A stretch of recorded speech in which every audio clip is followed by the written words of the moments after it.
Bueno,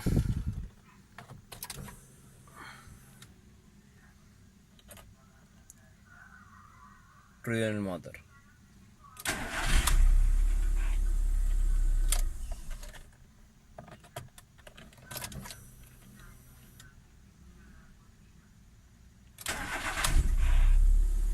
A ver si noto un poco más.